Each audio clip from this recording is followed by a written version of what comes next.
Hello, my name is Marcus. I'm the compiler of a collection of therapy quotes entitled 1001 Windmills of the Mind, a collection of advanced self-help quotes taken from what's often called the psychodynamic or the psychoanalytic perspective, which long ago, as I understand, was referred to by some, perhaps many, as philosophical medicine and narrative medicine. In this video, I'm going to take a bit of a breather and just cover some AA slogans. They're very concise and very insightful, very clear and concise, because I just completed a stretch of quotes and videos on some very challenging topics, so I won't redo it here, but if you're interested in more serious topics, passive-aggressive bully, for example, and so on, check out the past few videos.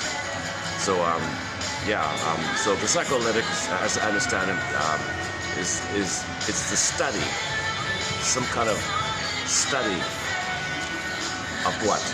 Studying how what the baby remembers then influences the person throughout his life. That's it. Object relations theory or psychoanalysis, or this depth approach or this depth or analytic kind of mindset or whatever, it's the study of the internalization of interpersonal relationships. The baby has interpersonal, baby and the mother. He's going to wire in neural circuit and human connections to neural connections. Interpersonal leads to intrapsychic. This intrapsychic, you can call it a psychic construct, mental construct, schema, schemata, stencil. These imprints lead to blueprints, internal working model, and the baby wires in his experience. Now, if this memory, it's timeless because the hippocampus is not there yet. So there's no story or sense of time, so it's timeless. So the wiring he lays in, cried for love, others said no, ouch. How did he cope with it? Either or thinking. Maybe identifies with the aggressor. A lot of fantasies, a lot of strong fantasies in that kind of case. Baby's helpless, mother has all the power, and things are exaggerated. But it happens, the body knows. Every body, two words, every body tells a story. Body in this case is like the unconscious. The unconscious knows, or the shadow, what we don't know. Everything about us that we don't know, the shadow self knows. The repressed self, the secret self, the hidden self. The one who walks with me, who's not like me, who is me. Someone's living my life and nothing about him.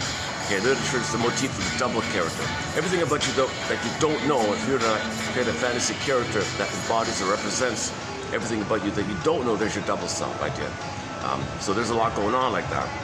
Inner child of the past, maybe, or just your memories from childhood kind of thing. Now, if those memories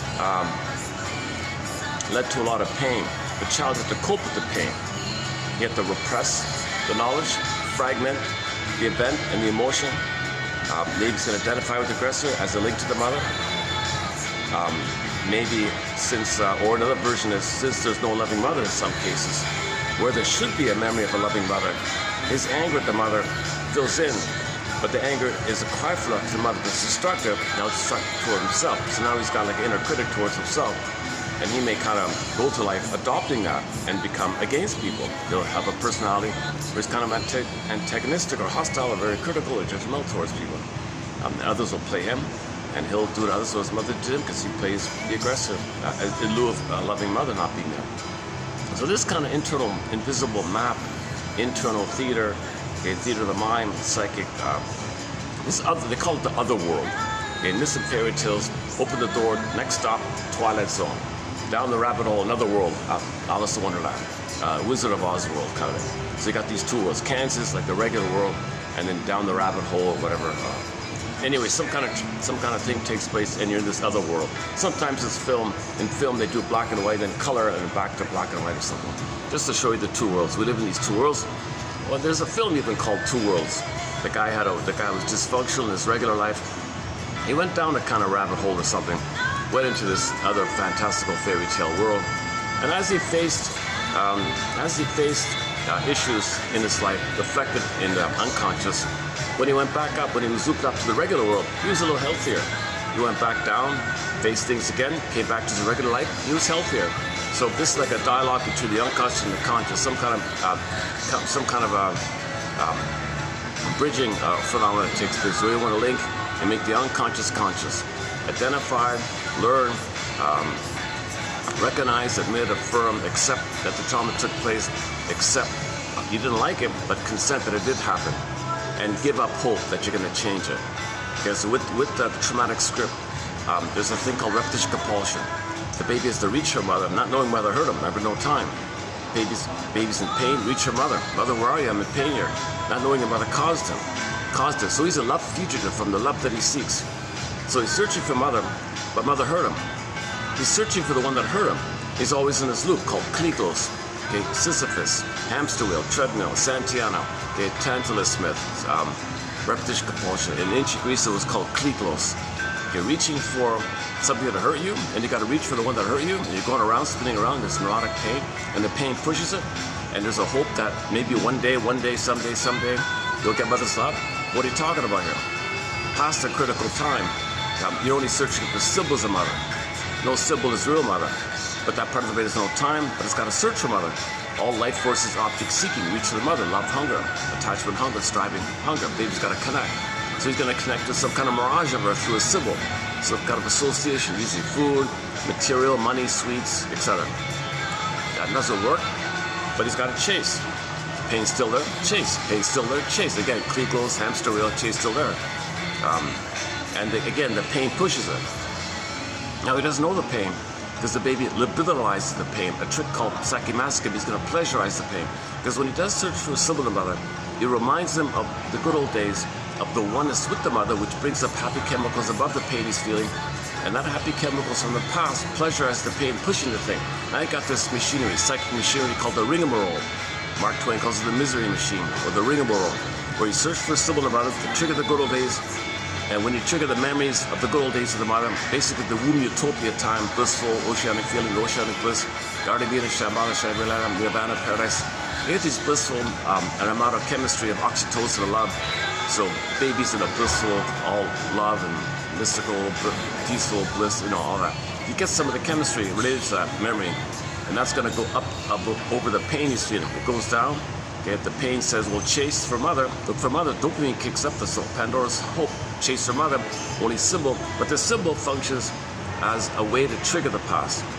This symbol of mother, Alvin and Paul refer to as an ersatz self-object, or we may say symbolic mother. It's not real, symbols are not real, but the symbol, with the imaginary mother, has the activity. Oh, there's mother? Like, I got mother? For a moment, you trigger when you had mother, get the happy chemicals, and it goes down. Dopamine says, gee, do it again. Because you're in pain, do it again.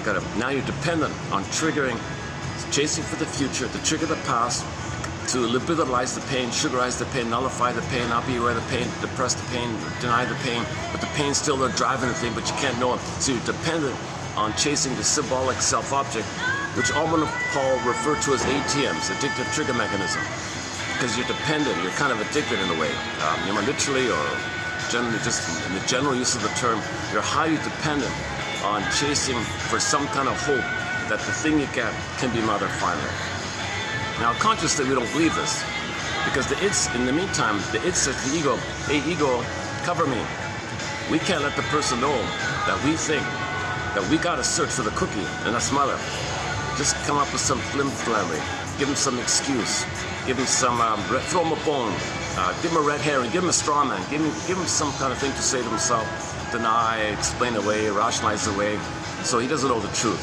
Let him lie to himself, distract him or something, because he's in pain, he can't know it, and he can't know that the pain is creating these lies.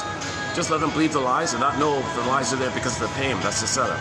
So need to know, he can't know, he can't interrupt it because too much pain, he can't handle it.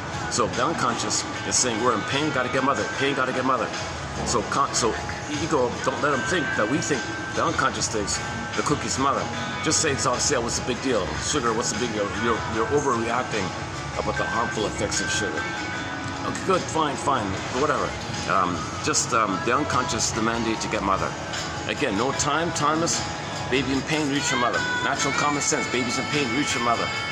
Okay, but the unconscious has no sense of time, so it just reach your mother.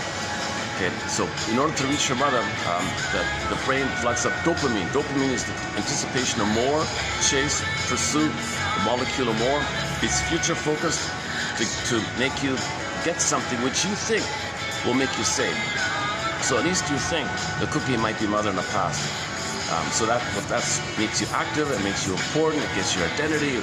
You're going to take charge, you still feel special and important if you're going to reach for mother, because the baby's life force is driving for mother. So when we run to the beer store, it's kind of like the baby reaching up. Similar idea. Because we're going by wiring, right? So you still maintain your basic identity that all babies think they're kings and gods and special and grandiose, So they feel important doing this. So they feel important running to the store to buy the latest fruit wine or something. So during that time, they feel excited, called dopamine, the jocose part, jovial, all excited. Okay. So then when you get the item, for a minute you trigger the past, you get all those happy chemicals, all the jocose, the honeymoon, the blissful stuff, it goes down. Okay, now you're repeating what originally happened. Baby reached for mother, it went down. So jocose, morose, bellicose, comatose. So originally, the original prototype that this is all based on, baby reached for mother, jocose, jovial, all excited.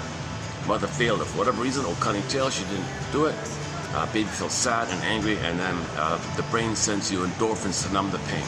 So how do you repeat that? Well, search for a symbol, all excited. Okay, you're disappointed, you might be angry, and then if in the case of alcohol, you get the hangover, that's the comatose idea. So for more on that, check out Edmund Berger. Oh yeah, we're going to talk about AA today. I forgot about that.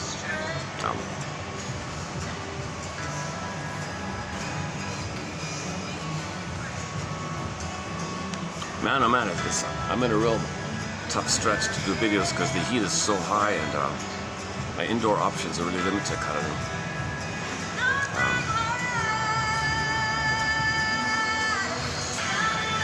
Man, oh man, I walked by this brand new, fancy, spiffy European furniture store for the wealthy and all that.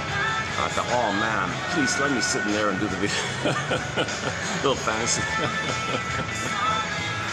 Very luxurious leather sofas and all that.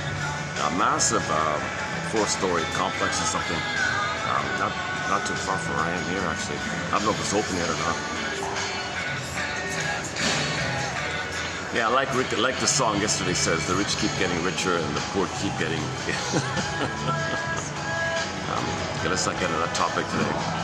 Yesterday we closed up with the song Big Lie by the singer Witte. Okay, so opening premise is, when there's pain, we repeat, hoping for a better past. When real needs are not met, we have the unconscious hope for those needs. The hope is for a secure attachment style. The baby expects to be able to feel safe with the mother, basic trust, basic safety, rhythm of bliss, rhythm of safety, symbiosis, merging, a social interpersonal womb-like thing for the first 4 to 5 months. He needs the 2 is 1 time called symbiosis, undifferentiation, non-differentiation. It's a blissful feeling. He's kind of like an extension of the womb from the water world to the land world. In the land world, he needs like a kind of a land version of what he had inside. Inside, blissful one with everything. He needs a kind of blissful one with everything just on the outer. So mother's a little more active, more present. Baby expects to have the interaction of the relationship. The mother's presence is soothing him, and baby sees the mother welcomes him. Baby sees mother's presence for him. Baby wires him that mother accepts him and treats him like a human being, doesn't ignore him or doesn't neglect him or doesn't think bad about him or doesn't want to hurt him or use him or expect him to play a role for her, do something for her. The baby's allowed to be who he's meant to be, and baby has this acceptance of himself if mother accepts him. So he needs this kind of what they call mirroring, general term for mirroring, not just seeing, or the overall mother's love and understanding called the holding and the container idea and all this. So he needs to feel, in other words, he needs to feel safe, rhythm of bliss, rhythm of safety, and it goes back and forth. Baby sends signals, mother gets it, baby responds, wired in, he can do it to himself. How the mother treats him, wired in, he can then pick up, thanks mom, I'll do it for myself. So he needs this, oh my goodness, we're talking about AA, oh that's funny. Maybe I should have showed him. There was a huge a beer truck just passed by and it had an AA slogan on it. I can't believe it. Oh my God, oh my God. Should I repeat it? They want to transfer. What they did was, this beer company transferred an AA slogan to say, no, don't give up alcohol. we're with you. We're with you. Instead of, you know, you have nature with you, or you have your soul with you, or something. No, we're with you. So they actually try to say that we're the real spirit. Don't look for something other than us. We're the real spirit. Can you believe it? That's a tricky thing what they do. My goodness. I won't mention the name. Talk about coincidence. So we'll get to the AA slogans. They're kind of. I'm glad somebody saved them. Somebody compiled them, and I just plucked out a handful of them. I didn't do the whole book of it or something. Okay, so let's finish up the opening up kind of premise here. So repetition compulsion. Okay. So if you're in pain, you reach for a mother. How do you reach your mother when you're out of the nursery? Well, look for symbols. The symbol doesn't work, but it manages to trigger the time when you were in the blissful feeling, to blip up the happy chemicals that fuse in with the pain that you're in because mother failed you, you're in pain. But the pain is pleasurized when you chase for something to remind you of the past. Now you got this rigmarole thing. Once again, top layer of the cave is called rationalization. Now you got this kind of system. So unknowingly, this kind of script, this kind of repetition compulsion, oral fixation, symbolic acting out, transfer the past to present, the present's reenacting the past, hope for a better past. This whole system like that is a kind of a traumatic script. This traumatic script makes us dysfunctional. So our life unknowingly is going to be dominated by the script. Manager said to the lady, ma'am, the things you're complaining about, we may say, so not in the present, not seeing the present for the opportunity that you have in the present, not feeling love and pleasure in the present, you're always in the past, hoping to give yourself in the past, you're not really seeing the present, you're in a battle with your mother in the past. The present's not the past, but you're treating the present like a nudist the past, distorting, twisting the present to fit the past. It puts pressure on people. They're expecting you to play roles for your past. So you're not going to be happy like this. So he said to her, you know, we may say that you're not happy in life because this is what your script is doing to you. But now you're at midlife. Now let's see what you can do with that script.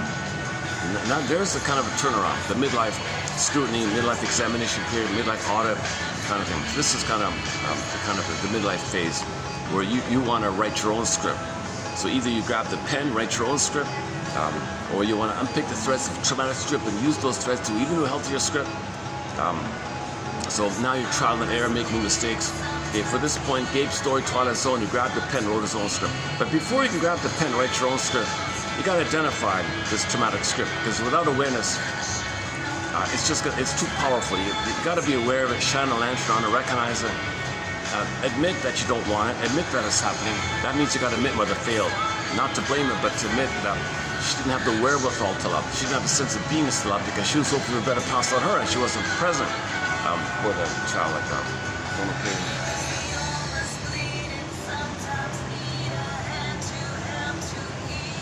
I'm in a hotel lobby here, so a little awkward sometimes. All right. Maybe I can change my angle here.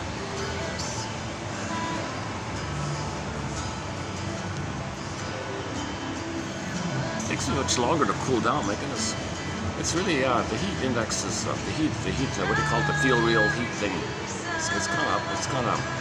It's used to be like last year was, typically 35, 36 with the heat factor. Sort of 38, 39. It was always under 40. Now it's like 40 to 42. It's a little above it, right? I notice the difference here. Okay. Sorry. So once again, like mentioned in yesterday's video, that at the mall there with the blue screen at the background, there's 4 sort of orientations or leanings of the personality groupings that can take place. Now, in the least traumatized version, there's still that kind of hope to move towards people. So you think you're no good, but if you're good enough, if you're nice enough, you're Mr. Nice Guy or something, will you like me, will you please me, to do this, I'm no good, but you're great. So you're trying to win love, buy love, or something like that. So these are the people, the pleasers, the preoccupieds, the outer focus, trying to win love, trying to get the connection to resume development in the past. All dysfunction is hoping to resume development in the past. It can't be done, but you're repeating what happened back then. So one version is you're still kind of directly in that mode. That's called moving towards. That's Karen Honai's model, moving towards people. One second. Let's let the staff do their thing there. One second.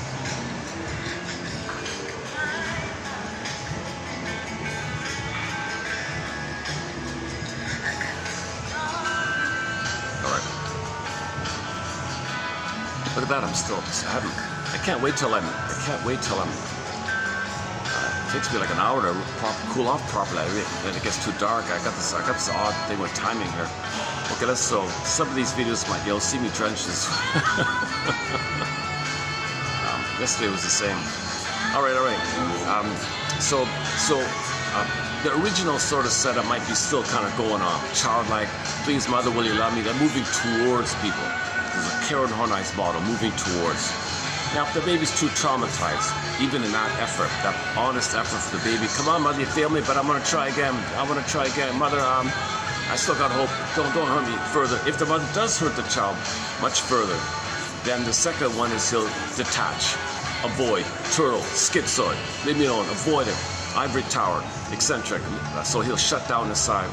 So his emotionality kind of goes cold or flat or something. So he leave me alone, encapsulates, shut in, closeted his feelings. So now he's going to avoid, move away from people, emotionally speaking, also physically speaking. So they're kind of withdrawal like that. Okay, so there's like a passive version called the schizoid, the more active version where they directly leave me alone, or you can have passive aggressive versions of it. So the tendency, the personality is going to be, they're not going to connect, they're not going to love or trust. Just leave me alone in my turtle world. Leave me alone in my little ivory niche or something, and leave me alone, I won't bother you, just leave me alone kind of. So they don't really connect, they're not going to connect, so they're kind of lonely like that. But they manage somehow to be in this quote-unquote flight situation. So move towards, get away. Now if the baby's so traumatized with the mother, and so I don't know exactly the details, but if the baby can't even feel safe doing that, and he enters into a really primitive, archaic part of the limbic system, okay, like the jungle mind, right? So now he's going to be against. There you got the bully pattern, hostile, arrogant, vindictive personality patterns, including a psychopathic, either hot or cold, or passive-aggressive bully. Now I got the against ones. So that's yesterday's topic about the against one. So they're just kind of against, they're arrogant, vindictive, they don't care, they're just in a jungle mentality. So move towards, away, against. And number 4 is if the baby's punished for being against, then he'll do a passive-aggressive, covert, sneak around, cold, calculated, attached against, or he spreads rumors, pits people against themselves. He actively is aggressive, but in a covert, oblique, sneaky, hidden, secret kind of way. That's a passive-aggressive bully. So Wayne Oates calls that the around, like the sneak around, tricky sneak around way. So move towards, away, against, or covert, behind the scenes, sneak around, spreading rumors, pit people against themselves, aggressively, behind the scenes, hidden. And these passive-aggressive bullies, also known as Iagos, or schizoid psychopaths even, they tend to climb up the company thing. They tend to run things behind the scenes like that, and they use bullies as proxies for them. So that's discussed yesterday as well, like that. So when we talk about the psychopathic personality pattern, we're not talking only about the criminal one. There's various subgroupings, and that was discussed recently as well. And it's hard to identify. Yeah, and yesterday's topic was it's hard to identify because, for example, the ivory snake in the suit one or a wolf in sheep clothing, they might not overly do it, but they might do it in hidden ways. So the corporation's a psychopath, right? So you blame the company, but it has no body, so you can't punish it. So you can blame it so people who own shares get the money. There's sneaky ways, cunning, sneaky ways to profit from the psychopath. Because remember, you need a body to have emotions. Animals and humans can have the ability to have emotions. Okay? Emotions are bodily commotions or emotions in the body. You need a body. Animals and humans have bodies so they can feel emotions, bodily commotions in the body. So if you create an entity in the plundering the planet for quick buck, yesterday's song regret, okay, they say the corporation can do it. So you can't punish it because it's got no body. So, but people buy shares in it and they get all they siphon all the money. So people administering this and people profit from this, they're getting away with it in this kind of stuff. So this is why we're destroying the planet for a quick buck. Because there's no feelings to the corporation is cold, like a computer, like a robot. There's no feelings, ethics, morality, virtues. It's like a proper. It doesn't have any sense of, and you need people like that to administer it. So that's yesterday's topic as well. So for more information about the psychopath, the anti-personal, sort of synonymous psychopath, yesterday was antisocial, disorder of empathy, empathy disorder. And the subgroupings. You gotta check out the past 6 or 7 videos. That was some of the most difficult material we covered here, actually, just quite recently. So this is like my first official breather. Like these AA slogans, so just little one-liners, kind of. So let's get to it in a minute here.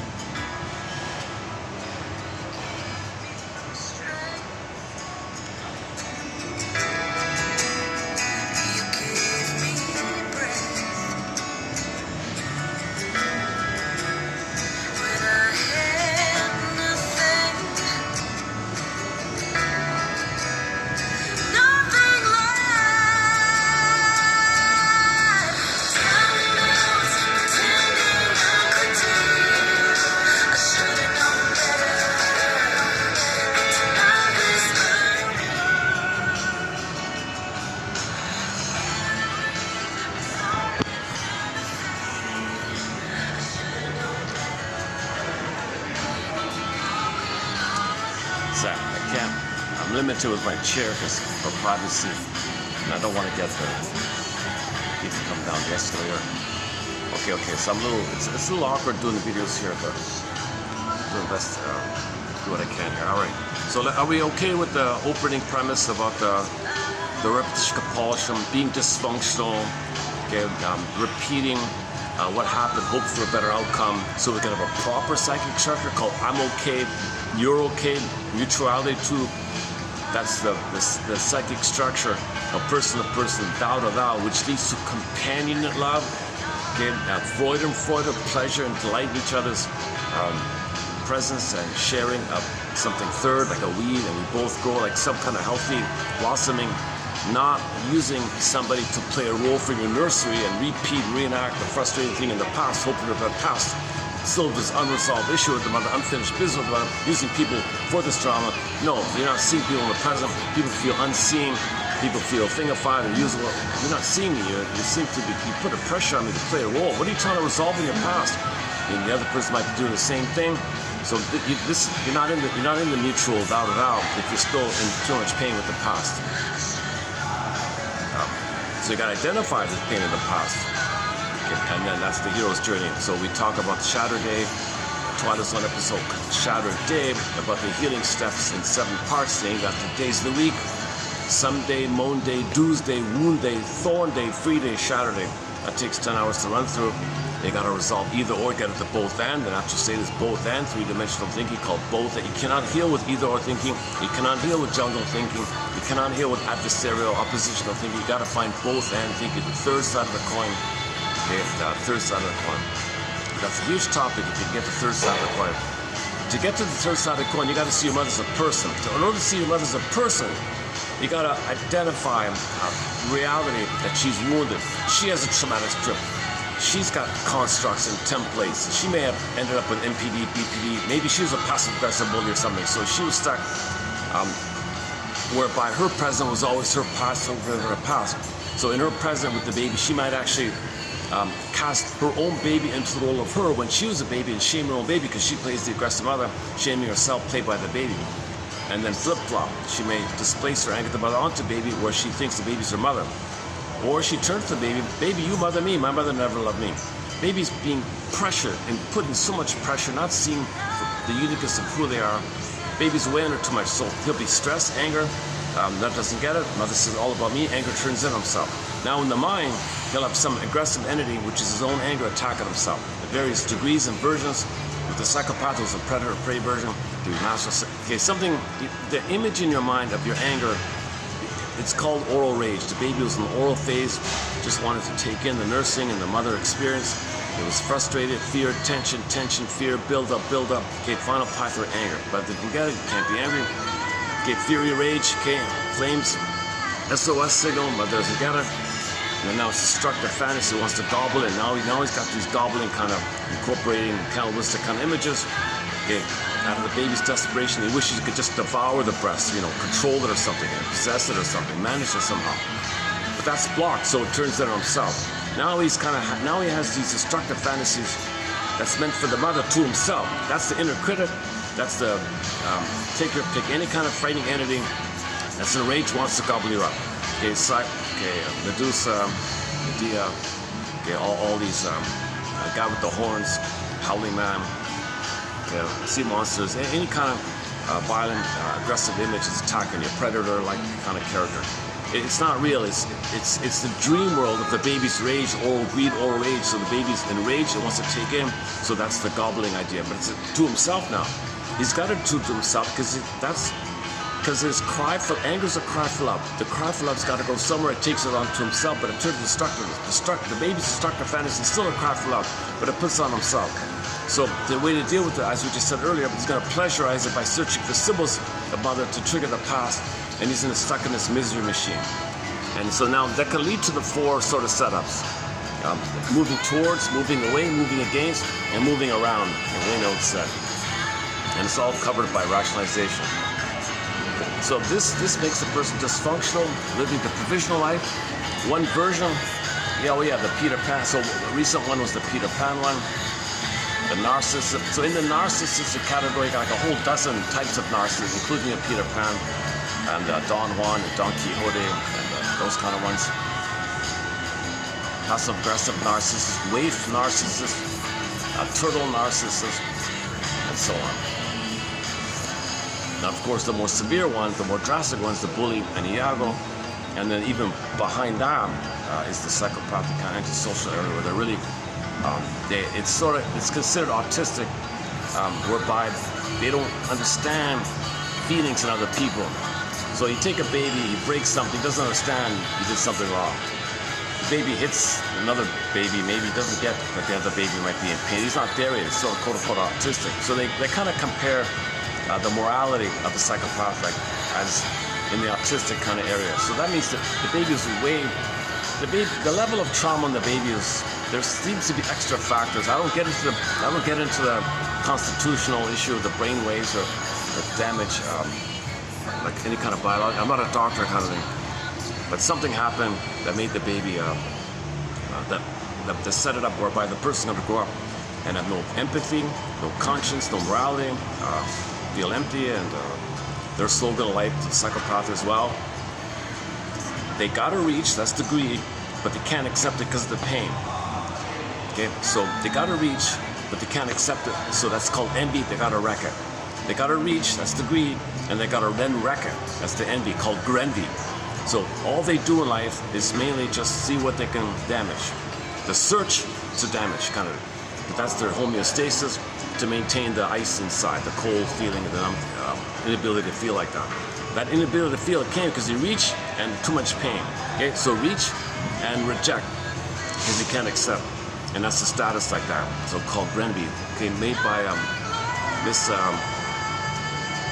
not Helen Deutsch, the other one.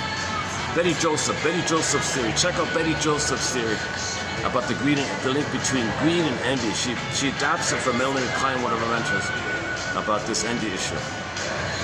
So their focus in life is just, they can't enjoy anything, so the only thing they can do is be against something. So that's, again, moving against, so they're always against.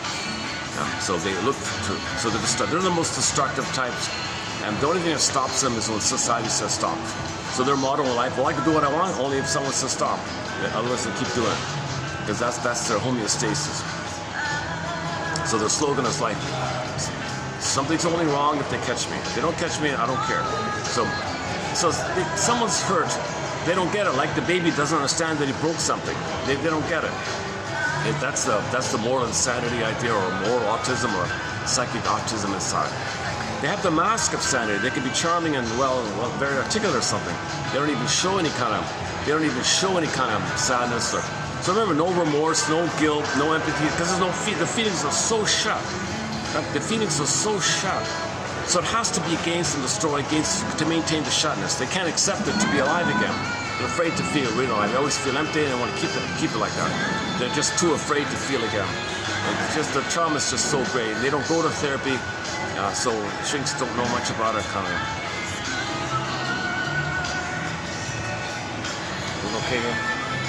There's a whole group just to my side here. Maybe I can find another spot here.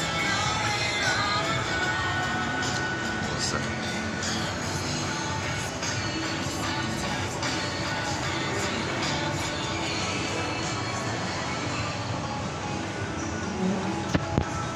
I guess I'm kind of stuck here for the time being. Okay, let me, can I do it like, oh, yeah, okay, is that okay? Yeah, let's do it like this. If I can block I want to block yeah, okay, is that okay? Okay, should be okay. Maybe I'll scrap the music part for the time being. Okay, thank you, Tracy Bone. You're listening to Tracy Bone.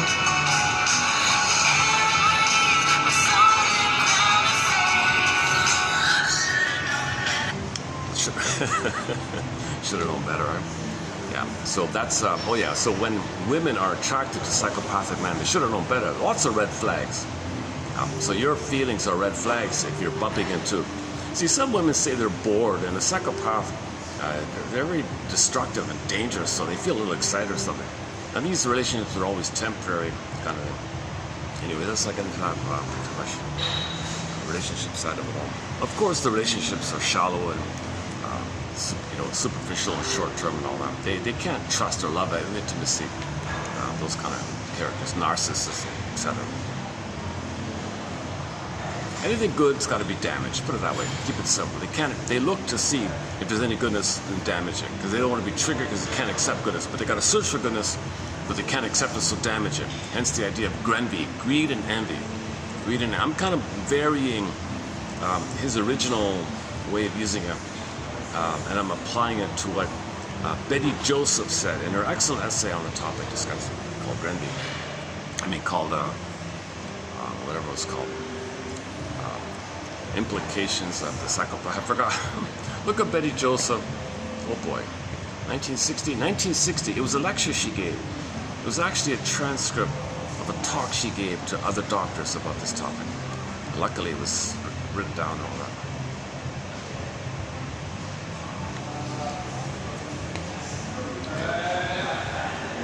Okay, where are we here? So this chair's a little. Okay, can I do it like this? Awfully uncomfortable with these chairs. Okay, is that okay? Like, got the screen there. Okay, is that okay like that? All right.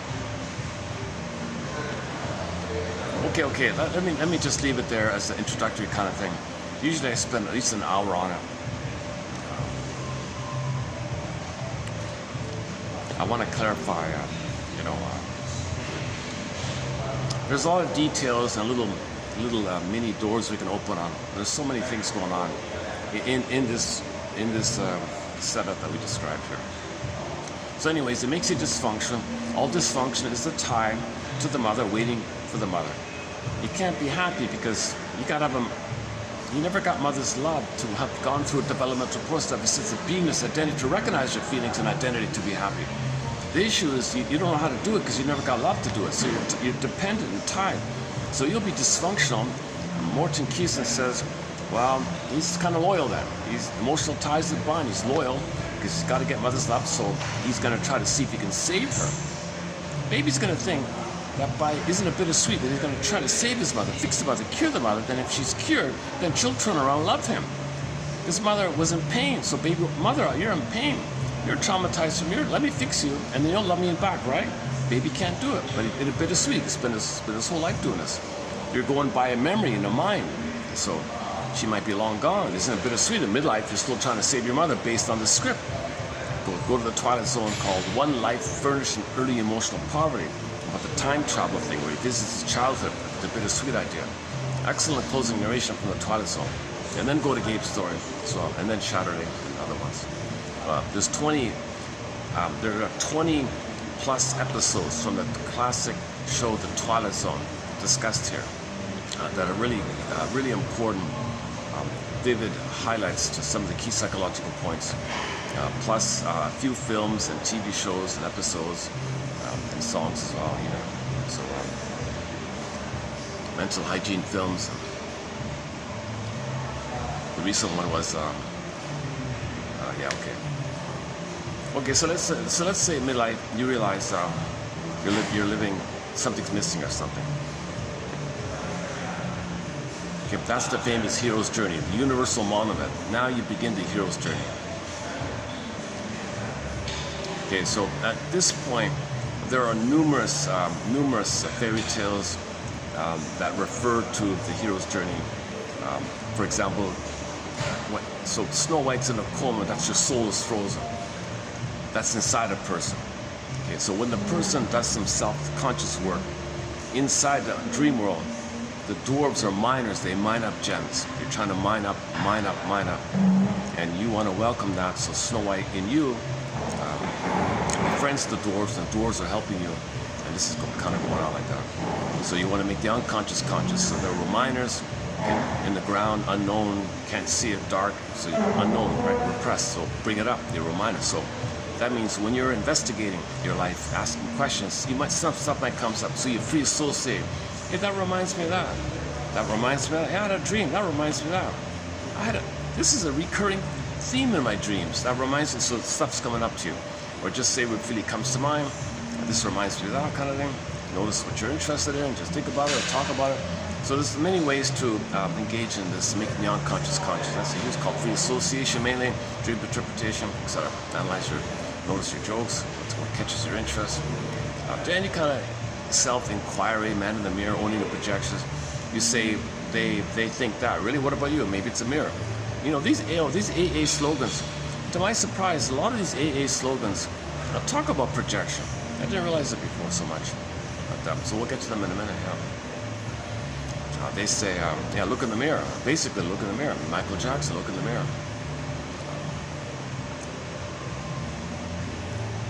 Because what projection means is something about you is too painful, too embarrassing and painful, quote unquote shameful. It's too hard to know it. So you say, so the trick is you attribute that someone else has that thing. Thinks, believes, did, wants, is, what, you know, something about you don't want to know. So you put it out like that. That's the way to not feel the pain of it being within. Projection. Now that's a projection. Look on the screen, you're the projectionist. The contents, the real, the mechanism is you. You're the projectionist. The projecting mechanism, like the film reel, is kind of like within you. The contents on the reel is yours, and you're doing it. It's all within you, but you only know it by what's on the screen. Lachlan calls it a mirror. Look in the mirror, it's within, like this. And sometimes you need help. For example, 10,000 years ago, the camel can see the hump on the camel in front of him, but he can't see his own hump. Blind spot, famously known as a blind spot. They played Bruce Springsteen's song Blind Spot, which I tried to do once, but it's copyrighted. I can't play it. Not a major hit of his. It was one of those recently released songs that he had on the shelf for decades called Blind Spot. It's just an average song. It's okay. But I like the idea of the topic. He said he had a blind spot. He says, he didn't know about relationships. Things were failing for him. He must have a real blind spot. What am I doing? I got a real blind spot here. So it was on this topic. Bruce Springsteen is very therapeutically minded, spent his life in therapy, talks about it a little bit, he's open about it. It'd be great if more musicians would be more open about their therapy. Rick Emmett does a little bit, not too much, but.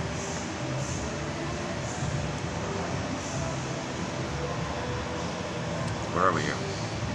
We were talking about Twilight Zone. Okay, like Forbidden Planet. Okay, the science fiction film Forbidden Planet about monsters of the id. Okay, I could spend 10 hours on that. The Disney films, 1 and 2, both of them, major contributor, excellent films. Pete Docter, the director, I regard him as the soul doctor, Pete Docter. Oh, the mental hygiene films. We got a major thread of psychologically minded film and TV show quotes. Okay, Route 66, Judge the Defense, Twilight Zone, and there's even one from the Dobie Gillis show. Some clips on it. The one about the mystic powers of Maynard Krebs. The shrinks, the three shrinks. They were trying to analyze Maynard Krebs. Why is he so sensitive, intuitive? Well, what's going on? What makes him have this telepathy or this kind of hypersensitivity? There's one that picks up things. How does that work or something? One lady said, well, that level of sensitivity must occur with prenatal trauma and emotional catatonia, she said. Whoa. The other guy said, he's got a Mutter complex, a mother complex. Third one said something ridiculous. Anyways, there's a line from there. That's quite a well-written show. It's simple, but it was clear and clever. Excellent acting. One of the best shows in terms of acting, that Dobie Gillis show. 5 seasons, was it? The Many Loves of Dobie Gillis. Yes, lots of propaganda. I know, you got to put that aside. But except for that. You know, like one from WKFP in Cincinnati, a couple from Drop Dead Diva, Harry's Law, Jeff the Defense I mentioned, the Twilight Zone, Richard Kimball is a fugitive from the justice that he seeks, that's a key one, and so on down the line. Barney Miller is one, I think. Okay, let's leave it there for the opening kind of premise here.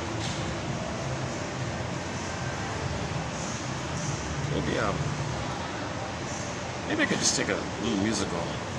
Let me fix my chair here. Let's take a little musical break here, and let me see what other options there are here with the seating.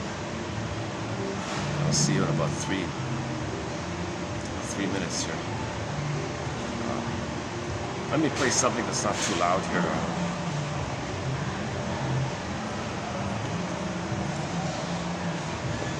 One second.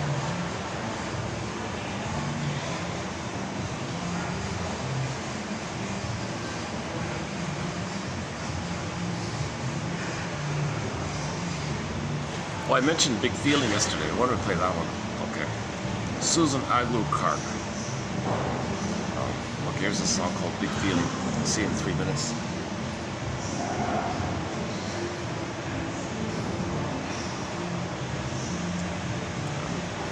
If I put it direct on the table, the audio doesn't get through too well.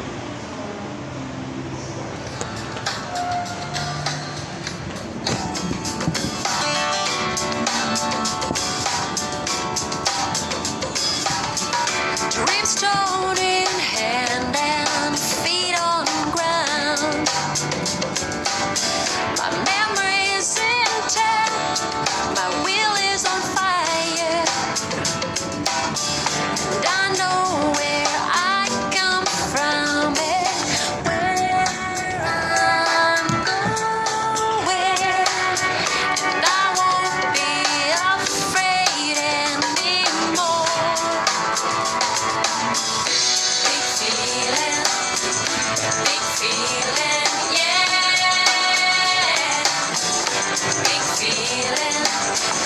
Big feeling, yeah.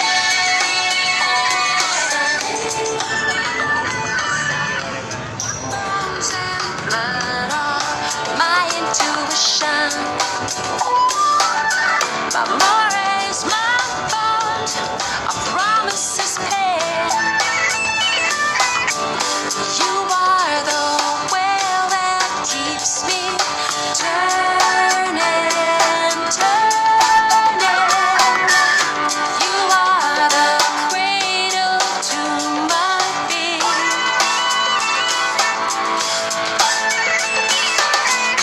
Big feeling,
this time. Is this gonna work? Could this work? Might this work? Oh, I'm surprised it's so busy on a Monday here. Okay. Okay, thank you, Susan. Aglu Cart. Haven't played this song in ages, eh? Okay, we got some big quotes. Here's some big quotes coming. I'm kidding, small quotes, but with big messages. Okay, let's do these ones here. So I'm going to read just a handful of AA slogans or maxims. One that I remember recently was 9 words. In the AA meetings, they have a poster on the wall, and one of them, it says, "Man takes drink, drink takes drink, drink takes man." Whoa, right? That's how concise these slogans are. Okay, so it's an oral fixation. It's considered oral fixation. You're looking for stimulating fluid. Okay, it makes you warm. It's a fluid, stimulating. Okay, it's very symbolic of the breast milk. Okay, it puts you in a numb-like, warm-like kind of condition. You can escape. Some people call it, you're just kind of tranquilizing your emotions or escape from your life or something painful. Mother, shouldn't you be there for me? Well, make me warm and piss me out or something. Make me numb, food trance or something. Or, but there's 2 components when there's a food item involved.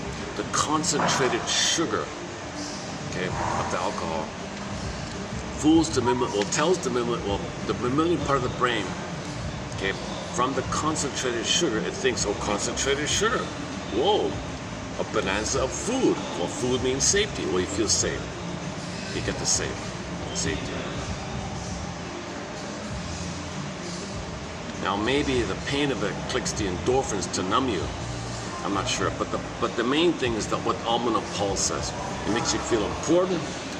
Okay, that's your help. So you're both God and helpless baby. So the alcoholic is both God and infant. The alcoholic is both God and helpless infant. So he's a God because he feels like a God. I feel like a king and a God. I'm so important. Magic comes out. Like a magic wand. I'm going to take charge of this. He's a helpless baby. I got to trigger the womb utopia. I got to trigger the time in the past where I'm safe in the womb kind of thing. Create a blissful equivalent where he's kind of spaced out, numbed out, oblivious to reality. It regresses in a way, right? And it might become this kind of area. So one of the AA slogans is also about that. So, and that's the harm, because if it becomes addictive, okay, man takes drink, okay, then if it worked and you're in pain, well, do it again. But if you keep doing it again, well, then the drink takes the man. So that's the harm like that. Okay, let's read some of these here. Now, in no particular order, I didn't really time to put this in order here. So this is from the AA community, AA people. I don't really have many quotes from this kind of AA community. Mr. Bill W., right? But he said he got inspired by Mr. Jung, and so Mr. Jung gets some kind of credit for inspiring the guy, the founder of this thing, the famous international kind of self-help support network, community, fellowship. There's benefits to share your story with others, to you're not alone, kind of. Okay, AA didn't open the gates of heaven to let us in, but AA did open the gates of hell to let us out. Okay, so that's a good one. You're not going to be promised healing. You're going to identify the gate that keeps you in your dysfunction, and then from there you go out from there. You got to first identify your problem before you can get out.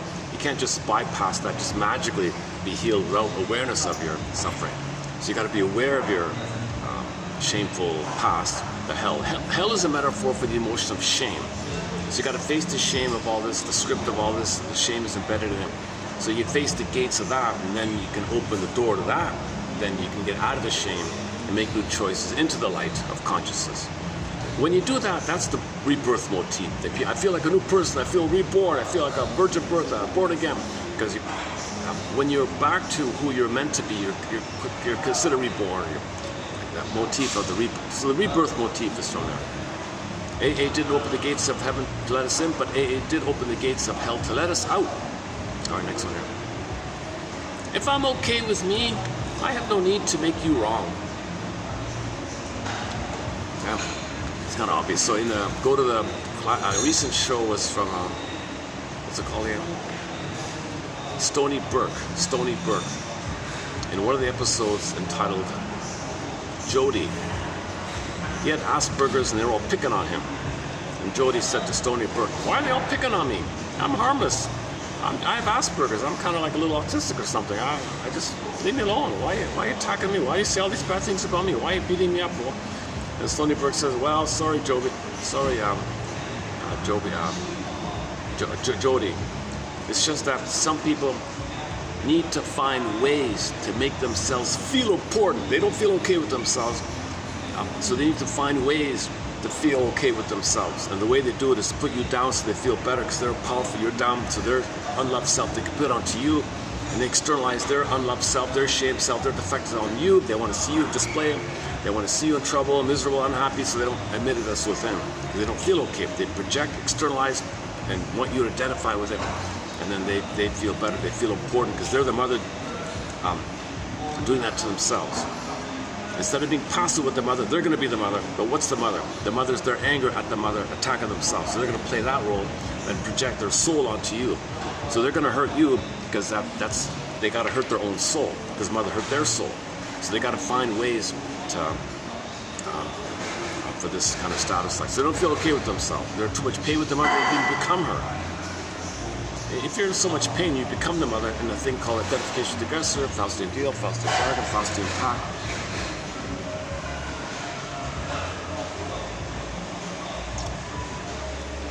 Okay.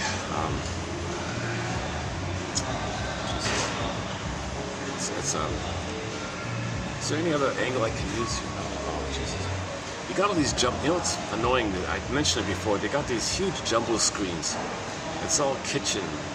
Food preparation, like very high def, food preparation. You get the idea. It's kind of little kids seeing it all the time. Look at that. There's a little,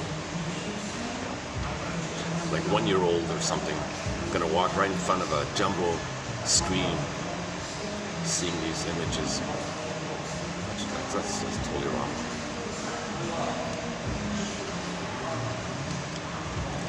But the people doing it, you see, they want to see goodness destroyed. The potential goodness, they want people. They want to communicate and externalize how they feel numb, make other people feel numb, showing violence to the little children. They're going to end up feeling numb to see all this violence. Parents have to protect them or something. Okay, number 3, the main purpose of these quotes here, these AA slogans, is to help you find a power greater than yourself. Okay, so don't believe that your dysfunctional traumatic script is the answer. You gotta believe that there's an invisible innate drive for healing, some invisible great spirit force on the unconscious, linked to nature, something in nature, something built in within nature, the natural, the deep spiritual forces, energetic forces. So that's something greater than us, and you want to be aware that there is this push for healing, drive for healing. So just connect with that and know that you can heal. Just get out of your own way. But if you stubbornly think, no, I'm gonna get mother's love in the past, I'm so angry at her, and I'm gonna take revenge on her and show her up and expose her and treat others the way she treated me, to tell the world what she did to me in a spiteful old grudge. Well, the grudge keeps you down, right? The weight of the grudge keeps you down. So have some faith that there's something else. That healing does happen if you identify that you're wounded. You got to admit that you're wounded. Okay, like he said here, you got to go to your knees before you go to the elbow. What do you say here? Admit that you're wounded by, how do I go again? Knees before elbow. So if you're feeling upset, knees before elbow. So pray before you reach for the drink, kind of. But according to that beer commercial, they say no, buy her a beer. No, don't. Okay. The main purpose of these quotes is to help you find a power greater than yourself. Or we could say the main purpose of increased self, the main purpose of these ideas, let's say, is to help you identify that there is a power greater than yourself. You don't have to call it God, you can call it nature or whatever. All right, the largest room in the world. What's the largest room in the world? The largest room in the world is the room for improvement. Oh, here it is. It pays to bend your knees before you bend your elbow. So if you're tempted to bend your elbow, i.e. take the drink, it pays to pray first and say, help, help. I know this is dysfunctional. I feel tempted. I hear the siren. I feel the pull. Help, help. You're connected to the ground, so you can calm you a little bit. You might soothe yourself by grounding your knees to the floor like that. Yeah. So maybe some physiological help like that. They've got a lot of acronyms. One of them is called NUTS. Not using the steps. If you're not using the steps, then you TS, then you're nuts. It's nuts not to use these 12 steps. Alcoholics, fast talkers and slow thinkers. So a lot of alcoholics are very glib and charming, chitty-chatty lot, but they don't think, right? So they might be impulsive. Or alcoholism is the problem, not alcoholism. What is was, right? Verb to be. Alcohol is him, like now, right? Is the problem. Not alcohol was is a just a little fun play like that. Okay, you can't do it all on your own. We together can do what I cannot. We together can do what I alone cannot. So ask for help. Our neighbor's window looks much cleaner if we wash our own. Okay, these next ones are on projection. Our neighbor's window looks much cleaner if we wash our own. So if you deny your shame and you say others ugly, well you allow some healing to take place, feel cleaner inside, so to speak. Well, then you see it accordingly. Because the pain in you that you don't want to see, you project and say they're no good. If you feel no good, you say they're no good. Well, if you feel okay, then you see reality more. What's going on? When looking for faults, use a mirror. When looking for faults, use a mirror. Look how catchy these AA slogans are. When looking for faults, so like other people have fault. You're looking for a fault in them. If you're looking for faults, you can find it. Just use the mirror. What you're saying about them, look in the mirror. There it is. 99% of the time, 80%, 90%, whatever. Not all. Always exceptions. People start slipping when they take other people's inventory instead of their own. People start slipping when they take other people's inventory instead of their own. Same idea. When you look in the mirror, you are looking at the problem. But remember, you are also looking at the solution. So you look in the mirror. Yeah, I'm responsible for my dysfunction. I'm repeating my thing, hoping for a better past. That's the problem. I'm being dominant. I'm letting myself be dominated by the script. But I'm the solution. I can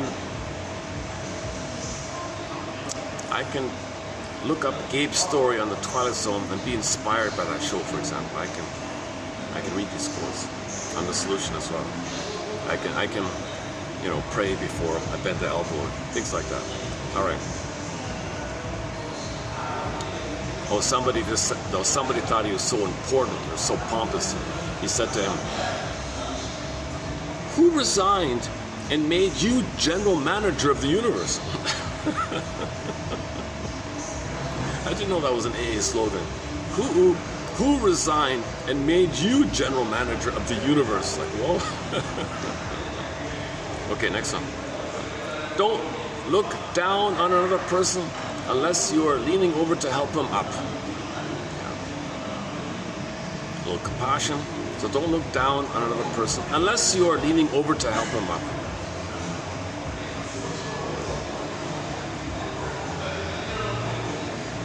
If you're looking for fault, look in the mirror. If you want to look down and you want to find fault, well, look in the mirror. The answer's in the mirror. Yeah. Oh, the knees one. Oh, great spirit, I can't handle this. Help, you take over. So let go and let God is the famous slogan, similar idea. All right. God, please remind me that nothing is going to happen to me that you and I can't handle. Please remind me, great spirit. Please remind me natural energy forces that's all around kind of thing, in the earth, in the sky, and all around, everything that makes everything, whatever this is. Please remind me energy. Please remind me all this energy. Please, may I be reminded that there is this energy, and me and this energy, and we can handle it. We can heal. Oh, I am a seeker of external solutions to internal problems. Okay. That's a good confession. That's a good starting point. If you say to yourself, you know what, I have an internal problem, I look outside. How does it go again? The more personal the problem, the more local the solution. Similar idea. You can't be rejected by another human being. All they can tell you is what their limits are. People are doing the best they can, right? You cannot be, so no one's really rejecting you. If they are, well, that's their limit. You know, they're just telling you what their limit is. It's just a little reframe, a little positive reframe. My spouse had a drinking problem. My spouse had a drinking problem. It was me, he said. I like this one because you can vary this, you can adapt this one. So here's a self-help exercise. Think about a problem in your life, about you or something. And then say that your wife or your spouse has it, or had it, has that problem, and that problem is you. That's how it went. My spouse had a drinking problem, it was me. Okay, so what's a common problem in marriage? Lack of communication, right? Okay, my spouse had a communication problem, it was me.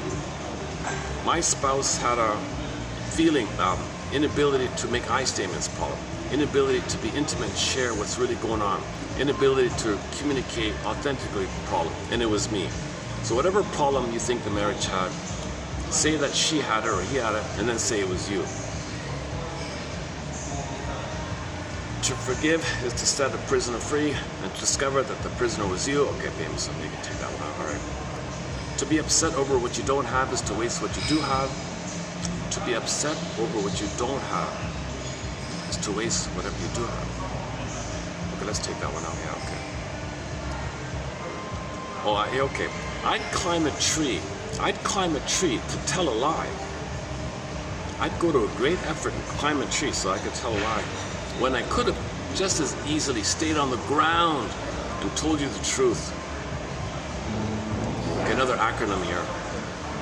Fine. How are you? I'm fine. Fine? Yes, I'm fine. I'm frustrated, insecure, neurotic, emotional.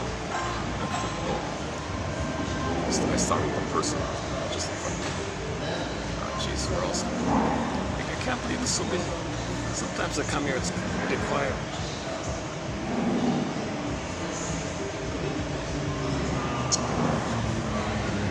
So let me try that. Let me take a peek.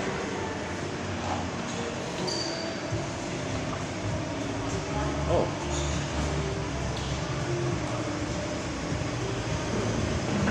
Yeah, maybe I can move it over. Hold on a second. Yeah, hang on a second. Let me switch it over.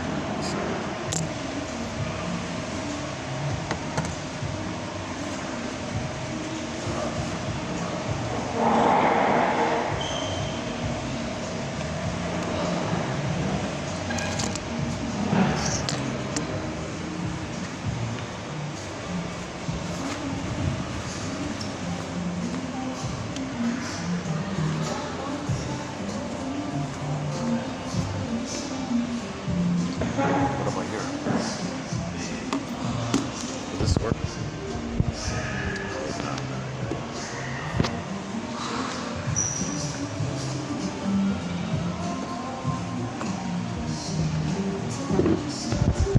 be okay. Let's try this for a bit.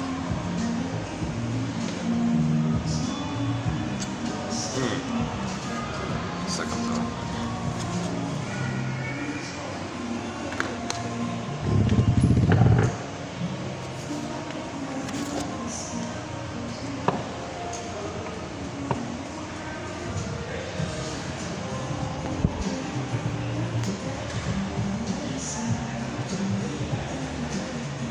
Okay, let's try this for a bit.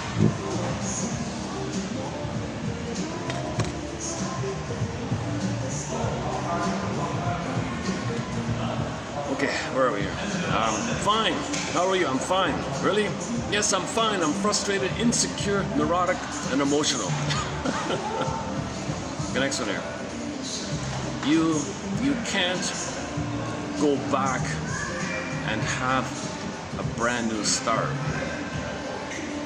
But anyone can start now and have a brand new end. That's an AA slogan, eh? That's a very insightful slogan by them. You can't go back and have a brand new start. No time machine. Nothing you do in the present is going to change your start. It didn't happen. What happened, happened. You got to consent to that. But what you can do is start now so you can have a new ending, a happier ending. There is no chemical solution to a spiritual problem. Yeah. So tricking your brain to give you chemistry of old memories, it's not going to heal you. Or drinking is not going to heal you. Alcoholism is a disease in 3 phases. Number 1, fun. Number 2, fun with problems. Number 3, problems. That's a new one. Fun. Number 2, fun with problems. Number 3, just the problems. Yeah, here's a good one. Alcoholics and addicts are egomaniacs with inferiority complexes. That's very similar to the recent one. The alcoholic is both God and helpless infant. Oh, somebody said.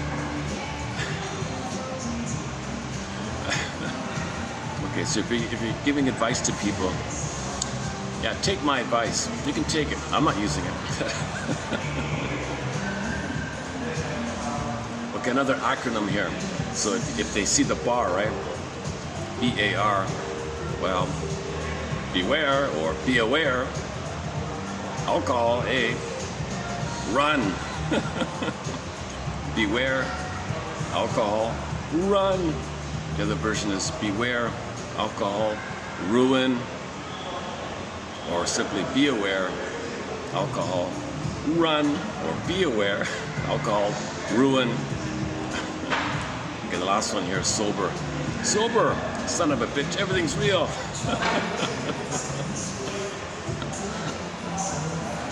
Ain't life a brook. All right. And that's it. Okay, and I thought I'd follow up. I just took a peek at one of the joke books. I wanted to end up on a joke or something. This is not a great joke or anything, but I didn't have time to find a better one. Okay, so fill in the blank. Somebody walks into a bar. Let's call him Jay. Jay walks into a bar. Oh, bar. Be aware. Alcohol. Run. Okay, Jay walks into a bar. The bartender says, "What do you have?"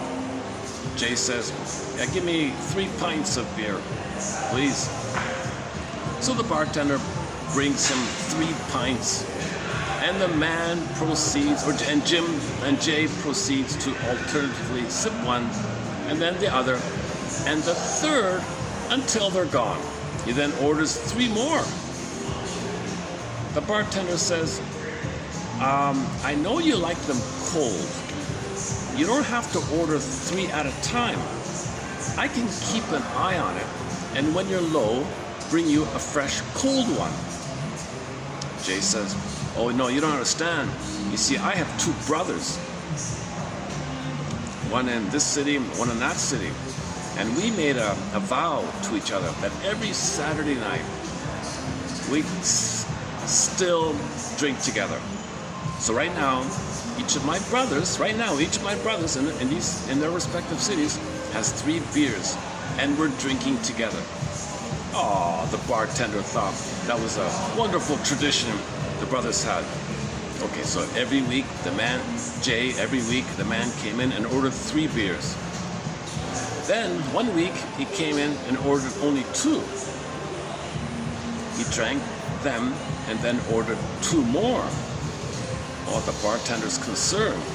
Hey, Jay, I know your tradition here, and I'd just like to let you know that I'm so sorry that one of your brothers has died. Oh, my brothers are fine. They're fine. I only ordered 2 beers because I quit drinking. Okay.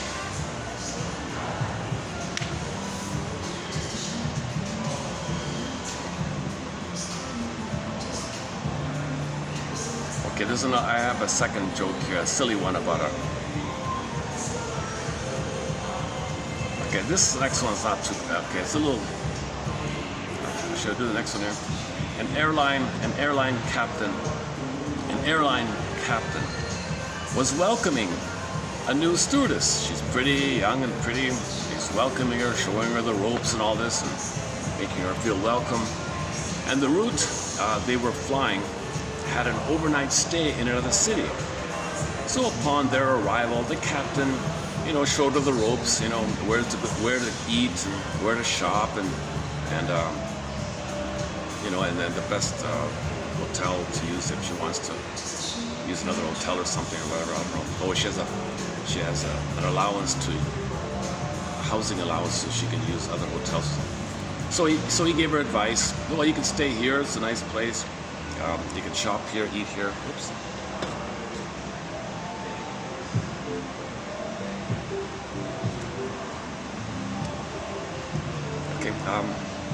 Okay, so he's a nice guy and all that.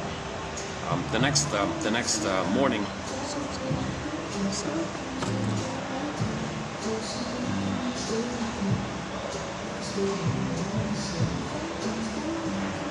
Okay, the next morning, as the pilot was preparing the crew for the day's route, he noticed that the new pretty stewardess was missing. Hey, where is she? What happened? Well, he knew the hotel, right, where she was staying, and he called her up, wondering what happened to you. Hey, what happened to you? Where are you? What's going on here?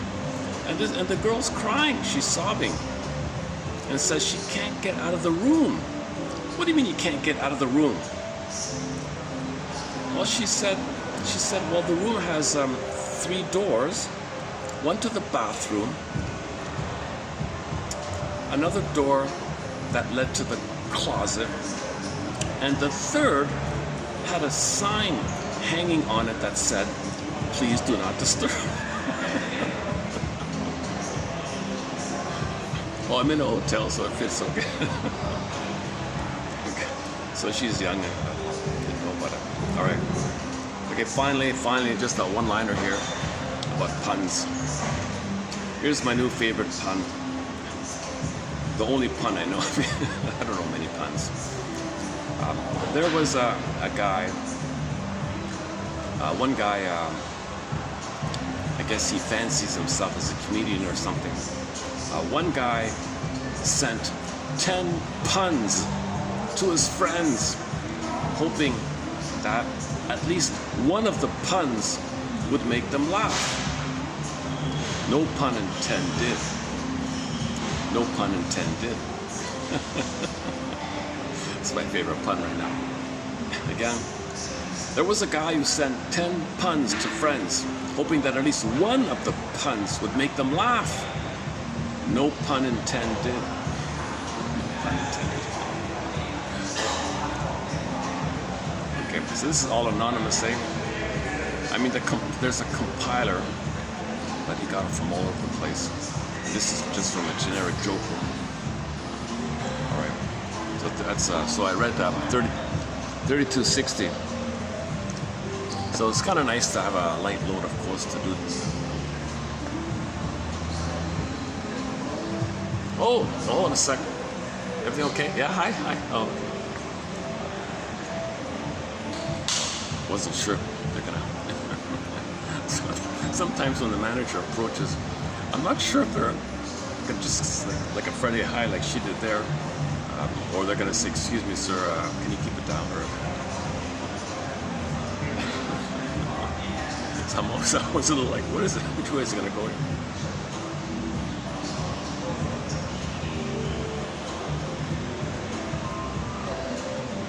She's a very as professional and formal as it gets.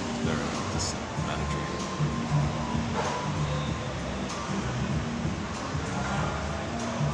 I'm in a 5-star hotel. Luckily, it's on the SkyTrain. Let's see if it'll read out here.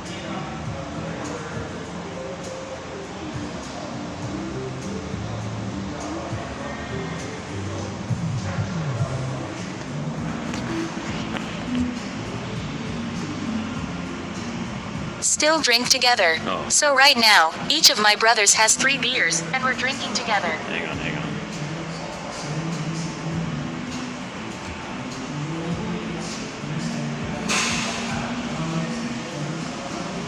AA didn't open the gates of heaven to let us in, but A did open the gates of hell to let us out. If I'm okay with me, I have no need to make you wrong. The main purpose of this book is to help you find a power greater than yourself.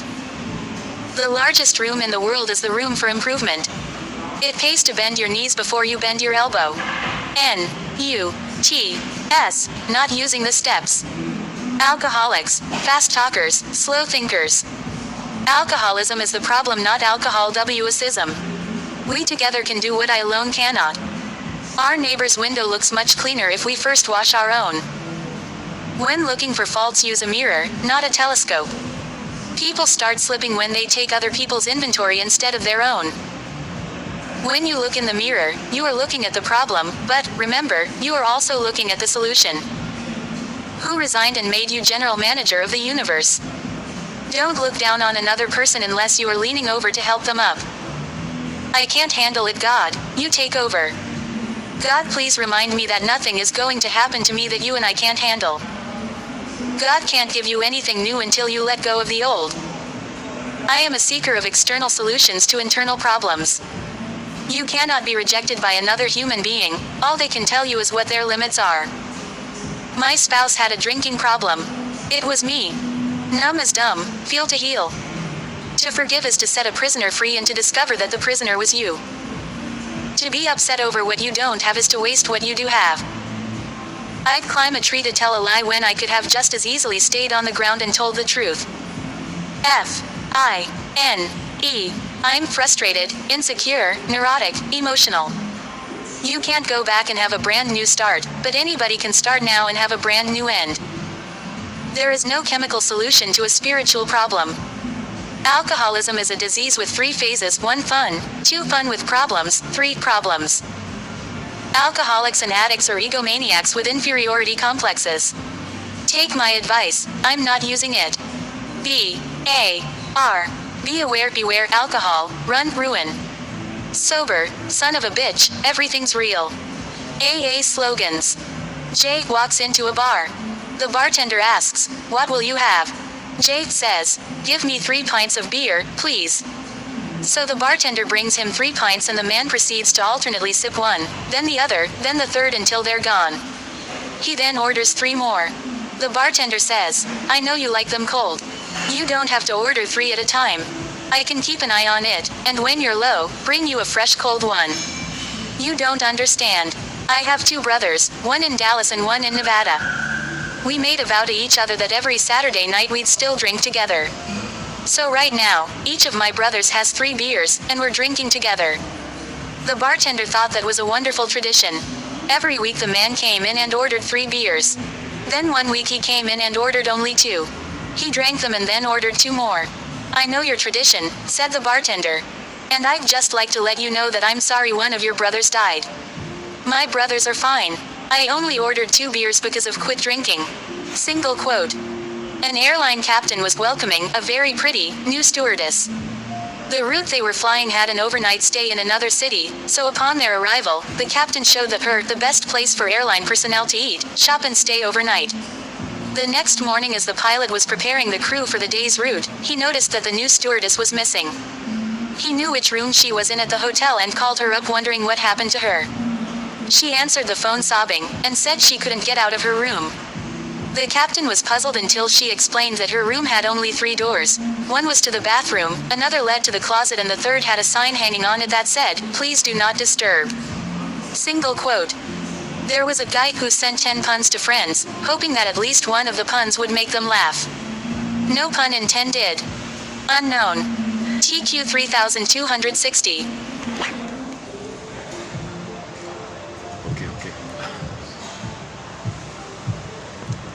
Well, it's gonna get dark here soon. Let's wrap this up in a couple of minutes. Any final comments? Yeah, that one about the drinking one, the three brothers and all that. That shows the sign of the power of connection. So he was willing to drink. He quit drinking, but he was still going to drink for the connection, right? The tradition, the connection with the loyalty to the brothers, like that. So he's not an alcoholic, obviously. That example. If he can control himself, only have 2. not for himself. Okay. And to do not disturb. There was a guy who sent 10 puns to friends, hoping that at least one of the puns would make them laugh. No pun in 10 did.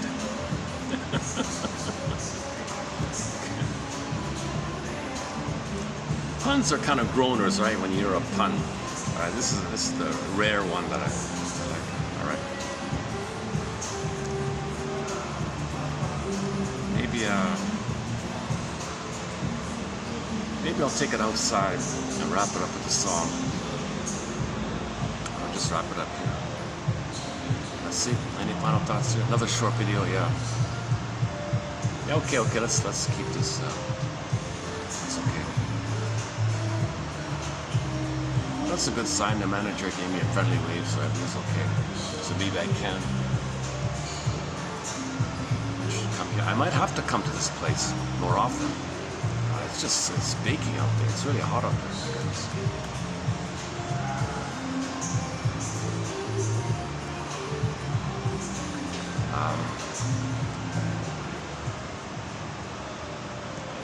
All right. Let's do that then. Let's go outside. We'll wrap it up with a song. Let's pick a song here. Do we have any drinking? We need a drinking song, huh? No. Forget about that. Let's see. What song would fit? Something about recovery, drinking. Let's see. What do we have here? Angel's Whisper.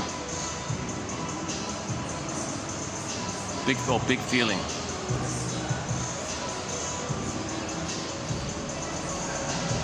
Cold sober moment. That doesn't fit. All right. Ili Sapi. The love you gave. Okay, let's close up with Ili Sapi. Played this in a while. Ili Sapi. Yeah, let me go to the outside part and play some Ili Sapi, and when the song ends, I'll hit the stop button. So submitted for your approval and consideration, should you choose to accept it, is to check out the 3 jokes presented here in 3260 and a short list of AA slogans, and use it as springboards, use it as prompts to free associate with. What does this remind me of? Think about the tens of millions of people that read these slogans. Like, that's how widespread and how resonant they are. So we're all trying to heal. The AA people are trying to heal. Yeah, let's take it outside. One second.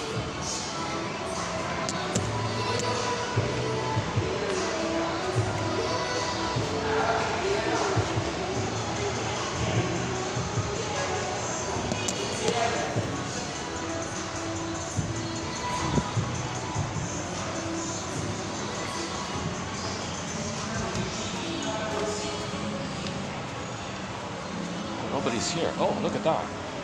Oh, look at that. These are empty here. Wow. Every seat was occupied 10 minutes ago. Sometimes it's a group thing, like they're waiting for the bus or something.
Okay, metaphors be with you. May these quotes be with you.